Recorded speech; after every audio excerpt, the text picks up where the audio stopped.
Praise the Lord பிரியமானவர்களே, தினமும் ஓர் அதிசயம். இன்னைக்கு என்ன அதிசயம் நடக்க போகுதுன்னு வெயிட் பண்ணிட்டு இருக்கீங்களாங்க? நம்ம வாழும் இந்த உலகத்துல நமக்கு தீங்கு செய்கிறவர்கள் அநேக பேர் இருப்பாங்க. நம்ம வேலை செய்யற இடத்துல இருப்பாங்க, நம்ம வீட்டுல இருப்பாங்க, இல்ல நம்மளை சுற்றில இருப்பாங்க. இப்படி இருக்கிறவங்கள மத்தியில நமக்கு தீமைக்கு பதில் தீமை செய்யக்கூடாதாங்க.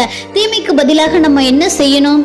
ஏசப்பா சொல்றாருன்னா, ரோமர் 12:21 சொல்லியிருக்காங்க, நீ தீமையினாலே வெல்லப்படாமல் தீமையை நன்மையினால் வெல்லு.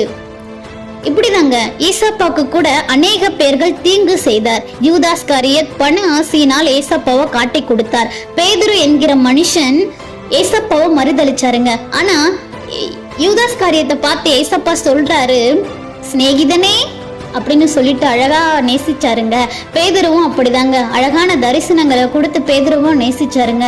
இப்படி அவர்கள் அநேக தீமைக்கு பதில் ஏசப்பா என்ன செய்யறாரு? நன்மை செய்யறாருங்க. நமக்கு எதிராக வருகிற தீமைக்கு பதிலாக நம்மளும் நன்மை செய்யணுங்க.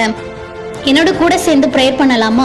எங்களை அதிகமாக நேசிக்கிற எங்கள் அன்பின் தகப்பனே, எங்களுக்கு எதிராக எத்தனை பேர் தீங்கு செய்தாலும் நாங்க அவங்களுக்கு பதிலுக்கு தீங்கு செய்யாமல் நன்மை செய்யற சுச்சுவேஷனை நீங்க ஏற்படுத்தி கொடுங்க ஏசப்பா. இனி அவர்கள் உள்ளத்துல நீங்க இடைபடுங்க. தீமை இனி செய்யாதபடிக்கு அவர்களை ஒவ்வொருவரையும் நீங்க மாற்றி கொடுக்க வேண்டுமாக ஜெபிக்கிறோம் தகப்பனே.